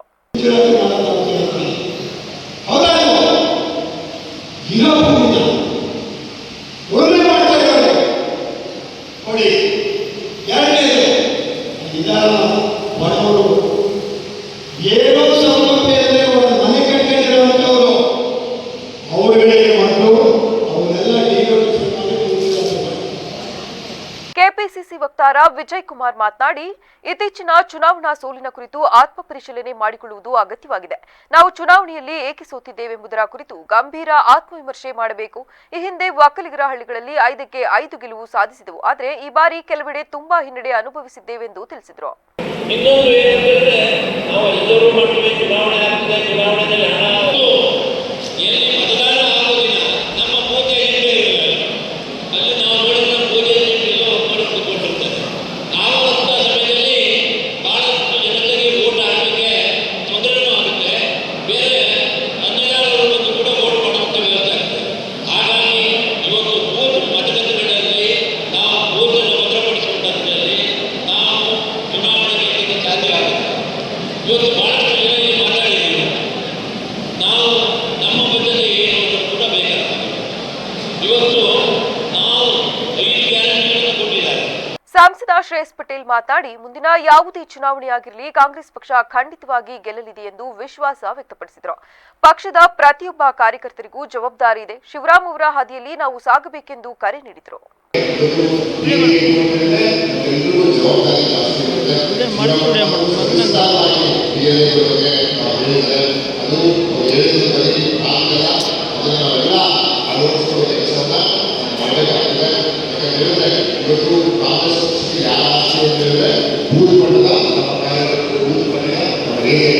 ಹಾಗಾಗಿ ನೀವೆಷ್ಟು ವಿದ್ಯಾರ್ಥಿಗಳು ಅಷ್ಟು ಚುನಾವಣೆಗೆ ಅನುಕೂಲಕ್ಕೆ ಕಾಂಗ್ರೆಸ್ ಪಕ್ಷಕ್ಕೆ ಬರುತ್ತದೆ. ಹಾಗಾಗಿ ಚುನಾವಣೆ ಸವಿಸ್ತಾರವಾಗಿ ಹುದ್ದೆಗಳ ಇವತ್ತು ಆ ತಪ್ಪು ಮತ್ತೆ ಕಾರ್ಯಕರ್ತರು ಇವತ್ತು ಚುನಾವಣಾ ಉನ್ನತ ಸ್ಥಾನದಲ್ಲಿ ನಮ್ಮ ರಾಜ್ಯ ಸರ್ಕಾರ ಬಂದಿದೆ. ಹಾಗಾಗಿ ಇವತ್ತು ಆ ತಪ್ಪು ಮತ್ತೆ ಈ ಸಂದರ್ಭದಲ್ಲಿ ಜಿಲ್ಲಾ ಕಾಂಗ್ರೆಸ್ ಕಾರ್ಯಾಧ್ಯಕ್ಷ ಶಶಿಧರ್, ಸಫಾಯಿ ಕರ್ಮಚಾರಿ ಆಯೋಗದ ಮಾಜಿ ಅಧ್ಯಕ್ಷ ಎಂಆರ್ ವೆಂಕಟೇಶ್, ಪುರಸಭೆ ಮಾಜಿ ಅಧ್ಯಕ್ಷೆ ತೀರ್ಥಕುಮಾರಿ ವೆಂಕಟೇಶ್, ಕೆಪಿಸಿಸಿ ಮಾಜಿ ಸದಸ್ಯ ಧರ್ಮೇಗೌಡ, ಬ್ಲಾಕ್ ಕಾಂಗ್ರೆಸ್ ತಾಲೂಕು ಅಧ್ಯಕ್ಷ ನಿಶಾಂತ್ ಸೇರಿದಂತೆ ಇತರರು ಹಾಜರಿದ್ದರು. ಪಟ್ಟಣದ ಸರ್ವೋದಯ ವಿದ್ಯಾಸಂಸ್ಥೆಯ ಆಟದ ಮೈದಾನದಲ್ಲಿ ಒಕ್ಕಲಿಗರ ಮಹಿಳಾ ಸಂಘದ ವತಿಯಿಂದ 8ನೇ ವರ್ಷದ ವಾರ್ಷಿಕ ಕ್ರೀಡಾಕೂಟವನ್ನು ಪ್ರಾರಂಭಿಸಲಾಯಿತು. ಕಾರ್ಯಕ್ರಮಕ್ಕೆ ಚಾಲನೆ ನೀಡಿ ಮಾತನಾಡಿದ ಪತ್ರಕರ್ತರ ಸಂಘದ ಅಧ್ಯಕ್ಷ ಬಿಬಿ ಶಿವರಾಜ್ ಅವರು ಮಹಿಳೆಯರ ಸಾಧನೆ ಹಾಗೂ ಸಂಘಟಿತ ಶಕ್ತಿಯ ಮಹತ್ವವನ್ನು ಪ್ರಶಂಸಿಸಿದರು. ಮಹಿಳೆಯರು ಇಂದು ಶಿಕ್ಷಣ, ರಾಜಕೀಯ, ಕ್ರೀಡೆ, ಉದ್ಯಮ, ಸಾಹಿತ್ಯ ಸೇರಿದಂತೆ ಎಲ್ಲ ಕ್ಷೇತ್ರಗಳಲ್ಲೂ ಪುರುಷರಷ್ಟೇ ಸಮಾನವಾಗಿ ಸಾಧನೆ ಮಾಡುತ್ತಿರುವುದು ಹೆಮ್ಮೆಯ ವಿಚಾರವಾಗಿದೆ. ಹಿಂದೆ ಮಹಿಳೆಯರು ಅಡಿಗೆ ಮನೆಗೆ ಮಾತ್ರ ಸೀಮಿತವಾಗಿದ್ದರೆ ಇಂದಿನ ಮಹಿಳೆಯರು ತಮ್ಮ ಪ್ರತಿಭೆ ಮತ್ತು ಆತ್ಮವಿಶ್ವಾಸದಿಂದ ಸಮಾಜದ ಎಲ್ಲ ಕ್ಷೇತ್ರಗಳಲ್ಲೂ ಗುರುತಿಸಿಕೊಂಡಿದ್ದಾರೆಂದು ತಿಳಿಸಿದರು. ಸೀಮಿತ ಅಂತ ಹೇಳ್ತಿರೋದು ಇಂದಿಲ್ಲ. ಇವತ್ತು ರಾಜಕೀಯವಾಗಿ 40% ಮಹಿಳೆಯರಿದ್ದಾರೆ. ಇದಲ್ಲದಲ್ಲೇ ಇವತ್ತು ಈಗಾಗಲೇ ಒಕ್ಕಲಿಗ ಸಮುದಾಯದಲ್ಲಿ ಹಲವು ಇಡೀ ರಾಜ್ಯದಲ್ಲೇ ಮಹಿಳೆಯರು ಸಂಘಟಿತರಾಗಿ ಒಂದು ಪುರುಷರು ಹೇಗೆ ಸಂಘಟನೆ ಮಾಡ್ತಾರೆ ಅದಕ್ಕಿಂತ ಇನ್ನೂ ಹೆಚ್ಚಾಗಿ ಮುನ್ನುಗ್ಗಿ ಮಾಡ್ತಾಯಿದ್ದಾರೆ. ಇವತ್ತು ಪುರುಷರು 100 ಜನ ಬಂದರೆ ಮಹಿಳೆಯರು ಇವತ್ತು 200 ಜನ ಬರ್ತಿದ್ದಾರೆ. ಮಹಿಳೆಯರು ಹೆಚ್ಚಾಗಿ ಎಲ್ಲ ಕಾರ್ಯಕ್ರಮದಲ್ಲೂ ಕಾಣಿಸ್ತಿದ್ದಾರೆ. ಅದಲ್ಲದೆ ಮಹಿಳೆಯರು ಇವತ್ತು ಎಲ್ಲ ರಂಗದಲ್ಲೂ ಹೆಚ್ಚಿನ ಅವಕಾಶಗಳಿವೆ. ಆ ಅವಕಾಶಗಳನ್ನ ಸದ್ಬಳಕೆ ಮಾಡಿಕೊಂಡು ಇನ್ನೂ ಉತ್ತಮ ಸಾಧನೆಯನ್ನು ಮಾಡಲಿ. ಕ್ರೀಡೆಯಿಂದ ಶಕ್ತಿಯುತರಾಗ್ತಾರೆ ಮಹಿಳೆಯರು. ಮನೆಯಲ್ಲೇ ಇದ್ದು ಅವರು ಯಾವ ರೀತಿ ಮನಸ್ಥಿತಿ ಇರುತ್ತೆ ಅದೇ ಕ್ರೀಡೆಗೆ ಬಂದರೆ ಎಲ್ಲ ಯೋಚನೆಗಳನ್ನು ಬದಿಗೆ. ಒಕ್ಕಲಿಗರ ಮಹಿಳಾ ಸಂಘದ ಅಧ್ಯಕ್ಷೆ ಭಾರತಿಗೌಡ ಅವರು ಸಂಘವು ಕಳೆದ 8 ವರ್ಷಗಳಿಂದ ಮಹಿಳೆಯರ ಸಬಲೀಕರಣ ಹಾಗೂ ಸಮಾಜಮುಖಿ ಚಟುವಟಿಕೆಗಳನ್ನು ಮುಖ್ಯ ಉದ್ದೇಶವಾಗಿಸಿಕೊಂಡು ಕಾರ್ಯನಿರ್ವಹಿಸುತ್ತಿರುವುದಾಗಿ ತಿಳಿಸಿದರು. ಮಹಿಳೆಯರು ಆತ್ಮವಿಶ್ವಾಸ ಮತ್ತು ಏಕತೆಯಿಂದ ಮುಂದೆ ಬಂದಾಗ ಯಾವುದೇ ಗುರಿಯನ್ನು ಸಾಧಿಸಬಹುದೆಂಬ ನಂಬಿಕೆ ನಮ್ಮ ಸಂಘದ ಮೂಲ ಸಿದ್ಧಾಂತವಾಗಿದೆ ಎಂದು ತಿಳಿಸಿದರು. 7 ವರ್ಷಗಳಿಂದ ಇದು 8ನೇ ವರ್ಷದ ಕ್ರೀಡಾಕೂಟ. ಈ ಒಂದು ಕಾರ್ಯಕ್ರಮಕ್ಕೆ ಆಗಮಿಸಿರುವಂಥ ಕ್ರೀಡಾಕೂಟ ಸೌಹಾರ್ದಯುತವಾಗಿ ಪ್ರತಿ ವರ್ಷ ಕ್ರೀಡಾಕೂಟ ನಡೆಸ್ತೀವಿ. ಈ ಒಂದು ಕ್ರೀಡಾಕೂಟ ಎಲ್ಲರೂ ಟೀಮ್ ಮಾಡ್ಕೊಳ್ತಾರೆ. ಹಳ್ಳಿಯಿಂದ ಎಲ್ಲರೂ ಬರ್ತಾರೆ, ನಗರದಿಂದ, ಹಳ್ಳಿಯಿಂದ. ಬೆಳಗ್ಗೆಯಿಂದ ಸಂಜೆವರೆಗೂ ಒಂದು ಕ್ರೀಡಾಕೂಟನ ಎಂಜಾಯ್ ಮಾಡ್ತಾರೆ. ಖುಷಿ ಆಗುತ್ತೆ, ನೋಡೋದಕ್ಕೆ ಖುಷಿ ಆಗುತ್ತೆ. ನಮಗೆ ದಿನ 365 ದಿವಸ ಕೆಲಸ ಮಾಡ್ತಾರೆ. ಒಂದಿನ ನಮಗೆ ಫ್ರೀ ಬೇಕು ಅಂತೇಳಿ ಥ್ರೋಬಾಲ್ ಇರ್ಬೋದು, ಕಬಡ್ಡಿ ಆಡ್ತಾರೆ ನಮ್ಮ ಹೆಣ್ಮಕ್ಳು. ಆಮೇಲೆ ಹಗ್ಗ ಜಗ್ಗಾಟ, ಮ್ಯೂಸಿಕಲ್ ಚೇರು, ಮತ್ತು ಕೆಲವು ಆಟಗಳನ್ನ ಏನು ಹೇಳ್ತಾರೆ ಅಂದರೆ ನಾವು ಆಟ ಆಡಲ್ಲ ಬೇರೆದು ಆಡ್ತೀವಿ ಅಂತ ಹೇಳ್ತಾರೆ. ಅದು ಖುಷಿ ಆಗುತ್ತೆ. ಅವರು ಆಡ್ತೀವಿ ಅಂತ ಹೇಳ್ತಾರಲ್ಲ, ಅದಕ್ಕೆ ನಮ್ಮ ಕಾರ್ಯಕಾರಿ ಮಂಡಳಿಯವರು ಇಲ್ಲ ಆಡ್ತಾರಲ್ವ ಅನ್ನೋ ಒಂದು ಆಯೋಜನೆ ಮಾಡೋಣ ಅಂತ ಹೇಳಿ ಹೆಣ್ಮಕ್ಳಿಗೆ ವರ್ಷಕ್ಕೊಂದ್ಸಾರಿ ಈ ಒಂದು ಕ್ರೀಡಾಕೂಟನ ಆಯೋಜನೆ ಮಾಡ್ತಾ ಇದ್ದೀವಿ. ಮತ್ತು ಇದ್ರ ಪ್ರಯುಕ್ತ ಅಂತಾರಾಷ್ಟ್ರೀಯ ಮಹಿಳಾ ದಿನಾಚರಣೆಯನ್ನು ಈ ಸಂದರ್ಭದಲ್ಲಿ ಸರ್ವೋದಯ ವಿದ್ಯಾಸಂಸ್ಥೆ ಪ್ರಾಂಶುಪಾಲ ಪ್ರಕಾಶ್, ದೈಹಿಕ ಶಿಕ್ಷಕ ಮೆಹಬೂಬ್ ಖಾನ್ ಹಾಗೂ ಸಂಘದ ಪದಾಧಿಕಾರಿಗಳು, ಸದಸ್ಯರು ಹಾಗೂ ಗಣ್ಯರು ಉಪಸ್ಥಿತರಿದ್ದರು. ಮೈಸೂರು ಜಿಲ್ಲೆಯ ಪ್ರತಿಷ್ಠಿತ ಸಹಕಾರಿ ಬ್ಯಾಂಕ್ಗಳಲ್ಲಿ ಒಂದಾದ ನಂಜನಗೂಡಿನ ಬ್ರಹ್ಮರ್ಷಿ ಕ್ರೆಡಿಟ್ ಕೋಆಪರೇಟಿವ್ ಸೊಸೈಟಿಗೆ ನೂತನ ಪದಾಧಿಕಾರಿಗಳ ಆಯ್ಕೆ ನಡೆದು ಇಂದು ಪದಗ್ರಹಣ ಕಾರ್ಯಕ್ರಮ ನಡೆಯಿತು. ನಂಜನಗೂಡು ನಗರದ ಬ್ರಾಹ್ಮಣ ಸಮಾಜದ ವತಿಯಿಂದ ನಡೆಸಿಕೊಂಡು ಬರುತ್ತಿರುವ ಬ್ರಹ್ಮರ್ಷಿ ಕ್ರೆಡಿಟ್ ಕೋಆಪರೇಟಿವ್ ಸೊಸೈಟಿಗೆ 5 ವರ್ಷದ ಅವಧಿಗೆ ನೂತನ ಅಧ್ಯಕ್ಷರಾಗಿ ಸಮಾಜ ಸೇವಕ ಶ್ರೀಯುತ ಬಿಆರ್ ಬಾಲಕುಮಾರ್ ಅವಿರೋಧ ಆಯ್ಕೆಯಾಗಿದ್ದಾರೆ. ಉಳಿದಂತೆ ಪದಾಧಿಕಾರಿಗಳಾಗಿ ಎಸ್ ರಮೇಶ್, ಉಪಾಧ್ಯಕ್ಷರು ಎನ್ ರಾಜೇಂದ್ರ ಕುಮಾರ್, ಖಜಾಂಚಿ ನಿರ್ದೇಶಕರಾಗಿ S Umesh, Suresh MS, Sadananda, Manjunath Kulkarni, CP Srinivas, S Satyanarayana, Manjula Satish, Malathi S ಆಯ್ಕೆಯಾಗಿದ್ದಾರೆ. ಅಧ್ಯಕ್ಷ ಬಾಲಕುಮಾರ್ ಸೇರಿದಂತೆ ತಂಡದ ಎಲ್ಲ ಪದಾಧಿಕಾರಿಗಳು ಹಾಗೂ ನಿರ್ದೇಶಕರುಗಳು ಅವಿರೋಧ ಆಯ್ಕೆಯಾಗಿರುವುದು ವಿಶೇಷವಾಗಿದೆ. ಇಂದು ನೂತನ ಅಧ್ಯಕ್ಷರ ಅಧಿಕಾರ ಸ್ವೀಕಾರ ಕಾರ್ಯಕ್ರಮವು ಸರಳವಾಗಿ ನಡೆದು ನಿಕಟಪೂರ್ವ ಅಧ್ಯಕ್ಷರಾದ ಗೋವರ್ಧನ್ ಅವರು ನೂತನ ಅಧ್ಯಕ್ಷ ಬಾಲಕುಮಾರ್ ಅವರಿಗೆ ಅಧಿಕಾರ ಹಸ್ತಾಂತರ ಮಾಡಿದರು. ನಮಸ್ಕಾರ. ಎಲ್ಲ ಆತ್ಮೀಯರು ನಮಸ್ಕಾರ. ನಮ್ಮ ಬ್ರಹ್ಮಶ್ರೀ ಕ್ರೆಡಿಟ್ ಕೋಆಪರೇಟಿವ್ ಸೊಸೈಟಿ ಸ್ಥಾಪನೆಗೆ 15 ವರ್ಷ ಹೊಸದು ಮುಗಿದು ಒಂದು 16 ವರ್ಷಕ್ಕೆ ಬಂದಿದೆ. ಇದರಲ್ಲಿ ಮುಂಚೆ ನಮ್ಮ ನಿಕಟಪೂರ್ವ ಅಧ್ಯಕ್ಷರಾದಂಥ ಗೋವರ್ಧನ್ ನಡೆಸ್ಕೊಂಡು ಬರ್ತಾಯಿದ್ರು. ಇದನ್ನು ಈ ಸರಿ ಒಂದು ನಮ್ಮ ಸೊಸೈಟಿಯಿಂದ ಎಲೆಕ್ಷನ್ ಡಿಕ್ಲೇರ್ ಆಗಿ ಅದು 21ನೇ ತಾರೀಕಿತ್ತು. ನಾವೆಲ್ಲ ಒಂದು ಸ್ಪರ್ಧಿಗಳಾಗಿ ಭಾಗವಹಿಸಿ ನಮ್ಮ ಸ್ನೇಹಿತರು ಎಲ್ಲ ಸೇರ್ಕೊಂಡು ಭಾಗವಹಿಸ್ತಾವೆ. ಹಾಗಾಗಿ ಅವಿರೋಧ ಉತ್ಪನ್ನ ಯಾರೋ ನಾವು ಅವಿರೋಧ ಆಯ್ಕೆಗೆ ಬೇರೆ ಯಾರೋ ಸ್ಪರ್ಧೆ ಮಾಡಲಿಲ್ಲ. ಹಾಗೆ ಯುನಾನಿಮಸ್ ಆಗಿ ಅವಿರೋಧವಾಗಿ ನಮ್ಮ ಸ್ನೇಹಿತರುಗಳು ನಾವೆಲ್ಲ ಸೇರಿ ಒಂದು ಕಮಿಟಿ ರಚನೆ ಮಾಡಿಕೊಂಡು ಅವಿರೋಧದ ಆಯ್ಕೆಯಾಗಿದ್ದೀವಿ. ಈಗ ನಮ್ಮ ಈ ಕೆಲವೇ ಹೊತ್ತಿನಲ್ಲಿ ನಮ್ಮ ನಿಕಟಪೂರ್ವ ಅಧ್ಯಕ್ಷರಾದ ಗೋವರ್ಧನ್ ಅವರಿಂದ ನಮ್ಮ ಹಸ್ತಾಂತರ ಆಯಿತು ಅಧಿಕಾರ. ಜೊತೆಗೆ ನಮ್ಮ ಈ ಸಂಸ್ಥೆ ಬೆಳೆಸಂಥ ಸಂಸ್ಥಾಪಕ ಅಧ್ಯಕ್ಷರಾದಂಥ ಮೋಹನ್ ಕುಮಾರ್ ಅವರು ಮತ್ತು UN ಪದ್ಮನಾಭರವರು ಅವರು ಕೂಡ ಉಪಸ್ಥಿತಿಯಲ್ಲಿದ್ದು ನಮಗೆ ಹಸ್ತಾಂತರ ಮಾಡಿಕೊಟ್ಟಿದ್ದಾರೆ. ಅವರ ಮಾರ್ಗದರ್ಶನದಲ್ಲಿ ಈ ನಮ್ಮ ಸಂಸ್ಥೆಯನ್ನು ನಿಕಟಪೂರ್ವ ಅಧ್ಯಕ್ಷ ಗೋವರ್ಧನ್ ಮಾತನಾಡಿ, ಸಿಬ್ಬಂದಿಗಳಿಗೆ ವೇತನ ಕೊಡಲು ಆಗದ ಸ್ಥಿತಿಯಲ್ಲಿದ್ದ ಸಂಘವನ್ನು ಕಳೆದ 15 ವರ್ಷಗಳಿಂದ ಹಲವು ಹಿರಿಯರ ಮಾರ್ಗದರ್ಶನ, ನಮ್ಮೆಲ್ಲ ನಿರ್ದೇಶಕರ ಸಹಕಾರದಿಂದ ಈ ಸ್ಟಾಂಪ್ ಮಾಡುವ ಮೂಲಕ ಅದರಿಂದ ಬರುವ ಆದಾಯದಿಂದ ಸಂಘವನ್ನು ಮುನ್ನಡೆಸಿಕೊಂಡು ಬಂದಿದ್ದೇವೆ. ಸಂಘವು ಈಗ ಎ ಗ್ರೇಡ್ ಪಡೆದು ಉತ್ತಮ ಲಾಭಾಂಶದಲ್ಲಿ ನಡೆಯುತ್ತಿದೆ. ಈಗ ಬಂದಿರುವ ಹೊಸ ಕಮಿಟಿ ಕೂಡ ಸಾಲ ನೀಡುವ ವಿಚಾರದಲ್ಲಿ ಕಟ್ಟುನಿಟ್ಟಿನ ಕ್ರಮ ವಹಿಸಿ ಸಂಘವನ್ನು ಇನ್ನೂ ಹೆಚ್ಚಿನ ಅಭಿವೃದ್ಧಿಯತ್ತ ಕೊಂಡು ಹೋಗಿ ಸಂಘದ ಅಭಿವೃದ್ಧಿಗೆ ನಮ್ಮ ಸಹಕಾರ ಬೆಂಬಲ ಇದ್ದೇ ಇರುತ್ತದೆ ಎಂದು ತಿಳಿಸಿದರು. ಜಾಸ್ತಿ ಇತ್ತು, ಈಗ ಕಮ್ಮಿ ಆಗ್ತಾ ಇದೆ. ಯಾಕಂದ್ರೆ ಮೈಸೂರು ಹೋಗ್ತಾ ಇದ್ದಾರೆ, ಬೆಂಗಳೂರು ಹೋಗ್ತಾ ಇದ್ದಾರೆ, ಅವ್ರ ಮಕ್ಕಳುಗಳೆಲ್ಲ ಫಾರಿನ್ ಹೋಗ್ತಾ ಇರೋದು ಕಡಿಮೆ ಆಗ್ತಾ ಇದೆ. ಎಲ್ರಿಗೂ ಗೊತ್ತಿರ್ತಕ್ಕಂಥ ವಿಚಾರ. ನಮ್ಮ ಮೆಂಬರ್ಶಿಪ್ ಅಲ್ಲಿ ಒಂದು ಒಳ್ಳೆ ಇದಾಯ್ತು, ಡ್ರೈವ್ ಆಯ್ತು. ನಿಯರಿಂಗ್ 900 ಮೆಂಬರ್ಸ್ ಮಾಡಿದ್ವಿ. ಈಗ ಅದು ಕಡಿಮೆ, ಎಲ್ಲರೂ ಹೋಗ್ತಾ ಇದ್ದಾರೆ, ನಮ್ದು ವಾಪಸ್ ಕೊಡಿ ಶೇರ್ ಅಂತ ಎಲ್ಲ ತಗೋತಾ ಇದ್ದಾರೆ. ಈಗ ಇನ್ನೂ ಅವಕಾಶಗಳಿದೆ. ಯಾಕಂದ್ರೆ ಅವಾಗೆಲ್ಲ ಹೋಗ್ಬೇಕಂತೆಲ್ಲ ಮಾಡಿದಾಗ ಏನೇನೋ ಕಾರಣಗಳು ಆಗಿಲ್ಲ. ಈಗ ಉತ್ಸಾಹಿಗಳಾಗಿದ್ದೀರಾ. 62 ವರ್ಷದ ಅಧ್ಯಕ್ಷನ ಮಣ್ಣ ಬಂದಿದ್ದಾರೆ, 26 ವರ್ಷದಲ್ಲಿ ಕೆಲಸ ಮಾಡ್ತಾರೆ ಅಂತ ಹೇಳ್ಕೊಳ್ಳೋಕೆ ನಂಗೆ ಹೆಮ್ಮೆ ಆಗುತ್ತೆ. ಈಗ ಖುಷಿಲಿದ್ದಾರೆ, ಮಾಡಿ ನೀವು ಸಪೋರ್ಟ್ ಮಾಡಿ ಎಲ್ಲರೂ. ಸಂಸ್ಥೆನ ಈಗೇನು ಪ್ರಾಫಿಟ್ 15 ವರ್ಷದ ಏನು ಪ್ರಾಫಿಟ್ ಇದೆ ಸಂಸ್ಥೆ, ಜೊತೆಗೆ ಎ ಗ್ರೇಡ್ ತೊಗೊಳೋದು ತುಂಬ ಕಷ್ಟ. ಎ ಗ್ರೇಡ್ ತೊಗೋಬೇಕಾದ್ರೆ ಅದಕ್ಕೆ ಏನೇನೋ ಕ್ಯಾಲ್ಕುಲೇಷನ್ಸ್ ಎಲ್ಲ ಇದೆ. ಅದನ್ನೆಲ್ಲ ನಾವು ಅದನ್ನು ಫುಲ್ಫಿಲ್ ಮಾಡಿ ಎ ಗ್ರೇಡು ಆಲ್ಮೋಸ್ಟ್ ಒಂದು 8 ವರ್ಷದ ಎ ಗ್ರೇಡಲ್ಲಿ ಇದ್ದೀವಿ. ಸಂಸ್ಥೆ ಶುರುವಾಗಿದೆ 2010 ಇದುವರೆಗೂ ಪ್ರಾಫಿಟಲ್ಲಿದೆ. ದಯಮಾಡಿ ಎಲ್ಲರೂ ಪ್ರಾಫಿಟಲ್ಲೇ ತೊಗೊಂಬನ್ನಿ. ಜೊತೆ ಕೋರ್ಟ್ ಕೇಸ್ಗಳನ್ನ ಆದಷ್ಟು ಶೀಘ್ರವಾಗಿ ಮುಗಿಸಿ. ಯಾಕಂದ್ರೆ ಈಗ ಬಂದಿರ್ತ ಕಾರ್ಯಕ್ರಮದಲ್ಲಿ ಮಾಜಿ ಖಜಾಂಚಿ ಶ್ರೀಧರ ಭಟ್, ಸಮಾಜ ಸೇವಕ UN ಪದ್ಮಭಾರಾವ್, ಉಪಾಧ್ಯಕ್ಷ ರಮೇಶ್, ಖಜಾಂಚಿ ರಾಜೇಂದ್ರ ಕುಮಾರ್ ಸೇರಿದಂತೆ ನೂತನ ನಿರ್ದೇಶಕರುಗಳು ಹಾಗೂ ಸಿಬ್ಬಂದಿಗಳು ಉಪಸ್ಥಿತರಿದ್ದರು. ಜಿಲ್ಲಾ ಕಾರ್ಯನಿರತ ಪತ್ರಕರ್ತರ ಭವನದಲ್ಲಿ ಪತ್ರಕರ್ತರುಗಳಿಗೆ ಸಂಸದ ಸುನಿಲ್ ಬೋಸ್ ಅವರು ಅಂಚೆ ವಿಮೆ ಕಾರ್ಡ್ ಬಾಂಡ್ ವಿತರಿಸಿದರು. ಸಂಸದ ಸುನಿಲ್ ಬೋಸ್ ಅವರ ನೆರವಿನೊಂದಿಗೆ ಜಿಲ್ಲಾ ಕಾರ್ಯನಿರತ ಪತ್ರಕರ್ತರ ಸಂಘದಿಂದ ಪತ್ರಕರ್ತರ ಭವನದಲ್ಲಿ ಆಯೋಜಿಸಿದ್ದ ಪತ್ರಕರ್ತರಿಗೆ ಅಪಘಾತ ವಿಮೆ ನೋಂದಣಿ ಕಾರ್ಯಕ್ರಮದಲ್ಲಿ ಸಂಸದರು ಅಪಘಾತ ವಿಮೆ ನೋಂದಾಯಿಸಿಕೊಂಡಿದ್ದ ಪತ್ರಕರ್ತರಿಗೆ ಸಾಂಕೇತಿಕವಾಗಿ ಅಪಘಾತ ವಿಮೆ ಕಾರ್ಡ್ ಹಾಗೂ ಬಾಂಡ್ ಅನ್ನು ವಿತರಿಸಿ ಮಾತನಾಡಿದ ಅವರು, ಅಪಘಾತ ಯಾರಿಗಾಗಬಾರದು ಎನ್ನುವುದೇ ನನ್ನ ಅಭಿಲಾಷೆ. ಆದರೆ ಆಗುವ ಅಪಘಾತವನ್ನು ತಡೆಯಲು ಯಾರಿಂದಲೂ ಸಾಧ್ಯವಿಲ್ಲ. ಒಂದು ವೇಳೆ ಸಾವು ನೋವು ಸಂಭವಿಸಿದಾಗ ಅವರ ಕುಟುಂಬ ಬೀದಿಗೆ ಬರಬಾರದು. ಅವರ ಕುಟುಂಬದ ಮುಂದಿನ ಜೀವನೋಪಾಯಕ್ಕಾಗಿ ವಿಮೆ ಆಧಾರ ಆಧಾರವಾಗಿರುತ್ತದೆ ಎಂಬ ಉದ್ದೇಶದಿಂದ ಅಪಘಾತ ವಿಮೆ ಪ್ರತಿಯೊಬ್ಬರೂ ಮಾಡಿಸುವುದು ಸೂಕ್ತ ಎಂದು ತಿಳಿಸಿದರು. ಯಾಕೆಂದ್ರೆ ಯಾರಿಗೂ ಏನೂ ಆಗಬಾರ್ದು ಅನ್ನೋದೇ ನಮ್ಮ ಬಯಕೆ. ಅಕಸ್ಮಾತ್ ಅಚಾನಕ್ ಆದರೆ ಮುಂದೆ ಏನು ಜೀವನಕ್ಕೆ ಅಂತ ಪಾಪ ಇವನ್ನ ಹೇಳ್ತಾ ಇದ್ರು. ಬದನಗುಪ್ಪೆ ಹತ್ರ ಆಕ್ಸಿಡೆಂಟ್ 1 ವರ್ಷದಿಂದ ಬೆಡ್ ರೆಸ್ಟಲ್ಲಿದ್ದಾರೆ. ತುಂಬ ಖರ್ಚಾಯಿತು, ಯಾರೂ ಸಹಾಯಕ್ಕೆ ಬರಲಿಲ್ಲ ಅಂತ ವಿಮೆ ಮಾಡಿಸ್ತಿರೋ ನಿಜವಾಗ್ಲೂ ನನಗಂತೂ ವ್ಯಕ್ತಿಗಳು ಭಾಳ ಖುಷಿ ಇದೆ. ಯಾಕೆಂದರೆ ಇದೊಂದು ಕಾರ್ಯಕ್ರಮದ ಅಧ್ಯಕ್ಷತೆಯನ್ನು ವಹಿಸಿರುವಂಥ ಅಂದರೆ ಅವ್ರಿಗೂ ಈ ಸಮಾಜದಲ್ಲಿ ಒಂದು ಜವಾಬ್ದಾರಿ ಇದೆ. ಏನು ನಾವು ಮುಂಚೆ ಸಂವಿಧಾನದಲ್ಲಿ 3 ಅಂಗಗಳು ಅಂತ ಹೇಳ್ತಾ ಇದ್ವಿ, ಪತ್ರಕರ್ತರು ಈಗ 4ನೇ ಅಂಗವಾಗಿ ಈ ನಮ್ಮ ಸಮಾಜದಲ್ಲಿ ಕೆಲಸ ಮಾಡ್ತಿರೋಂಥದ್ದು.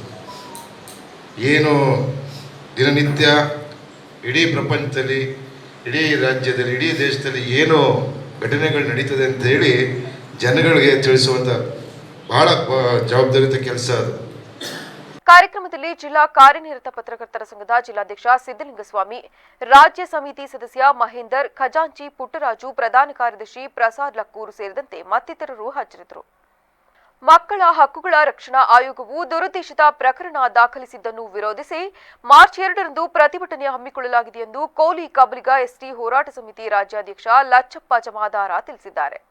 ಕಲಬುರಗಿಯಲ್ಲಿ ಮಾತನಾಡಿದ ಅವರು, ಯಾದಗಿರಿ ಜಿಲ್ಲೆಯ ಶಹಾಪುರ ತಾಲೂಕಿನ ಮಹಲ್ ರೋಜಾ ಮಠದ ಮಲ್ಲಿಕಾರ್ಜುನ ಮುತ್ಯ ಅವರ ವಿರುದ್ಧ ಮಕ್ಕಳ ಹಕ್ಕುಗಳ ರಕ್ಷಣಾ ಆಯೋಗವು ದುರುದ್ದೇಶ ಪ್ರಕರಣ ದಾಖಲಿಸಿದೆ. ಇದನ್ನು ವಿರೋಧಿಸಿ ಮಾರ್ಚ್ 2ರಂದು ಮಧ್ಯಾಹ್ನ 12 ಗಂಟೆಗೆ ಜಗತ್ ವೃತ್ತದಿಂದ ಜಿಲ್ಲಾಧಿಕಾರಿಗಳ ಕಚೇರಿಯವರೆಗೆ ಪ್ರತಿಭಟನಾ ಮೆರವಣಿಗೆ ನಡೆಯಲಿದೆ. ಪ್ರತಿಭಟನೆಯಲ್ಲಿ ಮಲ್ಲಿಕಾರ್ಜುನ ಮುತ್ಯ ಅವರು, ಭಕ್ತರು ಸೇರಿದಂತೆ ಸಮಾಜದ ಸಹಸ್ರಾರು ಜನರು ಪಾಲ್ಗೊಳ್ಳುವರು. ಮಲ್ಲಿಕಾರ್ಜುನ ಮುತ್ಯ ಅವರ ಬಗ್ಗೆ ಅರಿತುಕೊಳ್ಳದೆ ಸಾಮಾಜಿಕ ಜಾಲತಾಣಗಳಲ್ಲಿ ಕೆಟ್ಟ ಪದಗಳನ್ನು ಬಳಸಿ ಕಾಮೆಂಟ್ ಹಾಕುತ್ತಿರುವುದು ಖಂಡನೀಯವಾಗಿದ್ದು, ಕೂಡಲೇ ಪ್ರಕರಣ ವಾಪಸ್ಸಿಗೆ ಆಗ್ರಹಿಸಿ ಪ್ರತಿಭಟನೆ ನಡೆಸುತ್ತಿದ್ದೇವೆಂದು ತಿಳಿಸಿದರು. ಅಷ್ಟೇ ವಿಡಿಯೋ ಕ್ಲಿಪ್ ಕಟ್ ಮಾಡಿ ಇವತ್ತು ಅವರ ಮೇಲೆ ಒತ್ತಡ ಹೇರಿ ಇವತ್ತು ಪೋಸ್ಕೋ ಕೇಸ್ ಹಾಕಿಸುವ ಒಂದು ಒತ್ತಡಕ್ಕೆ ಇವತ್ತು ಆಯೋಗದವರು ಪೋಸ್ಕೋ ಕೇಸ್ ಹಾಕಿಸಿದ್ದಾರೆ. ಅದೇ ರೀತಿ ಇವತ್ತು ಅದನ್ನು ಇವತ್ತು ಭಾಳಷ್ಟು ಕಡೆ ಫೇಸ್ಬುಕ್ ಇರ್ಬೋದು, ವಾಟ್ಸಪ್ ಇರ್ಬೋದು, ಅಲ್ಲೆಲ್ಲ ಕಡೆ ಕೂಡ ಅವ್ರ ಬಗ್ಗೆ ಕೆಟ್ಟ ಕೆಟ್ಟ ಶಬ್ದಗಳನ್ನು ಬರೆದು ಇವತ್ತು ಆ ಮಗುವಿನ ಒಂದು ಭಾವಚಿತ್ರ ಏನಿದೆ ಅದನ್ನು ಬ್ಲರ್ ಮಾಡಲಾರ್ದೇನೆ ನೇರವಾಗಿ ತೋರಿಸುವಂಥ ಮತ್ತು ಆ ಒಂದು ಇವತ್ತು ಪೋಸ್ಕೋ ಕೇಸ್ ಆದ ಮೇಲೆ ಯಾರೇ ಇಲ್ಲಿ ಇವತ್ತು ಮಗು ಇರಲಿ, ದೊಡ್ಡವರಿರಲಿ, ಅವ್ರ ಫೋಟೋ ಆಗಲಿ, ಅವ್ರ ಅಡ್ರೆಸ್ ಆಗಲಿ ತೋರಿಸ್ಬಾರ್ದಂತಿದ್ದರೂ ಕೂಡ ಇವತ್ತು ಫೇಸ್ಬುಕ್ಕು, ವಾಟ್ಸಪ್ ಅನೇಕ ಅಲ್ಲಿ ಕೂಡ ಅದನ್ನು ತೋರಿಸಿ ಇವತ್ತು ಮುತ್ತೆಯವ್ರ ಹೆಸರು ತೇಜೋವಧೆ ಮಾಡೋದ್ರ ಜೊತೆಗೆ ಆ ಮಗುವಿನ ಚಿತ್ರವನ್ನು ತೋರಿಸಿ ಇವತ್ತು ಇದೊಂದು ಹುನ್ನಾರವನ್ನು ನಡೀತಾ ಇದೆ. ಇವತ್ತು ನಿಜವಾಗಿ ಅಲ್ಲಿ ನಡೆದಿರುವಂಥ ಘಟನೆ ಏನಪ್ಪ ಅಂದ್ರೆ ಅದೇ ಮಗುವಿನ ಹುಟ್ಟುಹಬ್ಬ ಎಲ್ಲರೂ ಅಲ್ಲಿ ದರ್ಶನಕ್ಕೆ ಬಂದಾರ, ಆ ಮಗುವಿನ ಒಂದು ಹುಟ್ಟುಹಬ್ಬ ಆಚರಣೆ ಮಾಡಿದ್ದಾರೆ. ಅವರೆಲ್ಲರೂ ಎದುರುಗಡೆಯೇ ಆ ಮಗುವಿಗೆ ವಾತ್ಸಲ್ಯದಿಂದ ಅವರು ಒಂದು ಎತ್ತಿ ಕುಂದಿಸೋದಾಗಲಿ, ಒಂದು ಕಡೆ ಮೂಗು ಹಿಡಿಯೋದಾಗಲಿ, ಇನ್ನೂ ಒಂದ್ಸಲ ಈ ನಾಣಿ ಟಚ್, ಯಾಕಂದ್ರೆ ನಾವು ವಿಡಿಯೋ ನೋಡಿದ್ವಿ. ಜರೀನ್ ಅಲಿಂ ಚಾರಿಟಬಲ್ ಟ್ರಸ್ಟ್ ವತಿಯಿಂದ ರಂಜಾನ್ ಹಬ್ಬದ ಪ್ರಯುಕ್ತ ಮುಸ್ಲಿಂ ಸಮುದಾಯದ ಬಡ ಕುಟುಂಬದವರಿಗೆ ಉಚಿತ ರೇಷನ್ ಕಿಟ್ ವಿತರಣಾ ಕಾರ್ಯಕ್ರಮವನ್ನು ಮಳವಳ್ಳಿ ಪಟ್ಟಣದ ಪೇಟೆ ಮಸೀದಿ ಮುಂಭಾಗ ನಡೆಸಲಾಯಿತು. ಈ ವೇಳೆ ಟ್ರಸ್ಟ್ನ ಪ್ರಧಾನ ಕಾರ್ಯದರ್ಶಿ ಆಫ್ತಾಬ್ ಆಸಿಂ ಮಾತನಾಡಿ, ನಮ್ಮ ಟ್ರಸ್ಟ್ ವತಿಯಿಂದ ಕಳೆದ 8 ವರ್ಷಗಳಿಂದಲೂ ಕಡುಬಡವರಿಗೆ ಹಾಗೂ ಸಾಮಾನ್ಯ ಜನರಿಗೆ ಉಚಿತವಾಗಿ ರೇಷನ್ ಕಿಟ್ ವಿತರಿಸುತ್ತಿದ್ದು, ಇದಲ್ಲದೆ ಆರೋಗ್ಯ ಶಿಬಿರ ಸೇರಿದಂತೆ ಹಲವು ಕಾರ್ಯಕ್ರಮ ನಡೆಸಲಾಗುತ್ತಿದೆ. ಟ್ರಸ್ಟ್ನಿಂದ ಜನರಿಗೆ ಸಹಾಯವಾಗಲಿ ಎಂದು ಈ ಕಾರ್ಯಕ್ರಮ ನಡೆಸುತ್ತಿದ್ದೇವೆಂದು ತಿಳಿಸಿದರು. ನಮಸ್ಕಾರ. ಜರೀನ್ ಅಲಿಂ ಚಾರಿಟಬಲ್ ಟ್ರಸ್ಟ್ ವತಿಯಿಂದ ಇದು 8ನೇ ವರ್ಷದ ಉಚಿತ ರೇಷನ್ ಕಿಟ್ ವಿತರಣೆ ಕಾರ್ಯಕ್ರಮವನ್ನು ಹಮ್ಮಿಕೊಂಡಿದ್ದು. ಇವತ್ತು ಎಲ್ಲ ಬಡವ ಬಗ್ಗರಿಗೆ, ಸಾಮಾನ್ಯ ವರ್ಗದವರಿಗೆ ಹಬ್ಬ ಅನುಕೂಲವಾಗಿ ಮಾಡಲಿ ಅಂತ ನಮ್ಮ ಟ್ರಸ್ಟ್ನ ಉದ್ದೇಶ. ಅದರಲ್ಲಿ ನಾವೆಲ್ಲ ಸ್ನೇಹಿತರುಗಳು, ನಮ್ಮ ಟ್ರಸ್ಟ್ನ ಸದಸ್ಯರುಗಳು ಎಲ್ಲ ಸೇರ್ಕೊಂಡು ತೀರ್ಮಾನ ಮಾಡಿ ಈ ಸಲ 8ನೇ ವರ್ಷದಲ್ಲಿ ಎಲ್ಲ ವಿತರಣೆ ಮಾಡಿಕೊಂಡು ಹಮ್ಮಿಕೊಂಡಿರ್ತೇವೆ. ಇದರ ಜೊತೆಯಲ್ಲಿ ಬೇರೆ ಬೇರೆ ಕಾರ್ಯಕ್ರಮಗಳೆಲ್ಲ ಇರ್ತವೆ. ನಮ್ಮದು ಮೈಸೂರಲ್ಲಿ ನಮ್ಮ ಬೋರ್ಡ್ ಚೇರ್ಮನ್ ಆದಂಥ ಅಜೀಜುಲ್ಲಾ ಅಜ್ಜು ಸಾಹೇಬ್ ಅವರ ಒಂದು ಮಾರ್ಗದರ್ಶನ ಇದೆ ನಮಗೆ. ಅವರು ಮೈಸೂರಲ್ಲೆಲ್ಲ ಈ ಥರ ದೊಡ್ಡದಾಗಿ ಮಾಡ್ತಾರೆ. ಅವರ ಒಂದು ಮಾರ್ಗದರ್ಶನ ತಗೊಂಡು ನಾವು ಇಲ್ಲಿ ಮಾಡ್ತಾ ಇದ್ದೀವಿ. ಬೇರೆ ಎಜುಕೇಷನ್, ಮೆಡಿಕಲ್ ಅದೆಲ್ಲ ಇದರಲ್ಲಿ ಅಳವಡಿಸ್ಕೊಂಡು ನಾವು ಜನಗಳಿಗೆ ಬಡವ ಬಗ್ಗರಿಗೆ ಸಹಾಯ ಆಗಲಿ, ಎಲ್ಲರಿಗೂ ಅನುಕೂಲ ಆಗಲಿ ಅಂತ ಈ ಕಾರ್ಯಕ್ರಮಗಳನ್ನು ಹಮ್ಮಿಕೊಂಡಿದ್ದು. ಇದರ ಯಶಸ್ವಿಗೊಳಿಸಬೇಕಂತ ಎಲ್ಲರಿಗೂ ತಮ್ಮಲ್ಲಿ ಮನವಿ ಮಾಡ್ಬೇಕಂದ್ರೆ ಮತ್ತು ಇದರ ಸದುಪಯೋಗವನ್ನು ಪಡ್ಕೋಬೇಕು. ಕಾರ್ಯಕ್ರಮದಲ್ಲಿ ಜರೀನ್ ಅಲಿಂ ಚಾರಿಟಬಲ್ ಟ್ರಸ್ಟ್ ಅಧ್ಯಕ್ಷ ಆಫ್ತಾಬ್ ನದೀಂ, ಖಜಾಂಚಿ ಸನಾ ಆಸಿಂ, ಜಾಕಿರ್ ಪಾಷಾ ಹಾಗೂ ಮಸೀದಿಯ ಗುರುಗಳು ಸೇರಿದಂತೆ ಹಲವರು ಹಾಜರಿದ್ದರು. ಮಾರ್ಚ್ 4ರಂದು ಬೆಂಗಳೂರಿನ ಫ್ರೀಡಂ ಪಾರ್ಕ್ನಲ್ಲಿ ಪ್ರತಿಭಟನಾ ಧರಣಿ ಹಮ್ಮಿಕೊಳ್ಳಲಾಗಿದೆ ಎಂದು ಕರ್ನಾಟಕ ದಲಿತ ಸಂಘರ್ಷ ಸಮಿತಿ ಜಿಲ್ಲಾ ಸಂಚಾಲಕ ರಾಮಣ್ಣನೂಲ ಹೇಳಿದ್ದಾರೆ. ಕಲಬುರಗಿಯಲ್ಲಿ ಮಾತನಾಡಿದ ಅವರು, ಬಜೆಟ್ನಲ್ಲಿ ದಲಿತ ಸಮಾಜಕ್ಕೆ ಅನ್ಯಾಯವಾಗದಂತೆ ಮತ್ತು ದಲಿತ ಸಮಾಜಕ್ಕೆ ಸೂಕ್ತ ಪ್ರಾತಿನಿಧ್ಯ ನೀಡಲು ಆಗ್ರಹಿಸಿ ಹಾಗೂ ದಲಿತರ ಅಭಿವೃದ್ಧಿಗಾಗಿ ಅನುದಾನವನ್ನು ಎಸ್ಸಿಪಿ, ಟಿಎಸ್ಪಿ ಹಣವನ್ನು ಗ್ಯಾರಂಟಿ ಯೋಜನೆಗಳಿಗೆ ಬಳಸಿಕೊಂಡು ದಲಿತರಿಗೆ ವಂಚನೆ ಮಾಡಲಾಗಿದ್ದು, ಈ ಬಾರಿ ಬಜೆಟ್ನಲ್ಲಿ ಆ ರೀತಿಯಾಗಿ ಆಗದಂತೆ ಹೆಚ್ಚಿನ ಹಣ ಮೀಸಲಿಡಬೇಕೆಂದು ಆಗ್ರಹಿಸಿ ಪ್ರತಿಭಟನೆ ಹಮ್ಮಿಕೊಂಡಿದ್ದೇವೆಂದು ತಿಳಿಸಿದರು.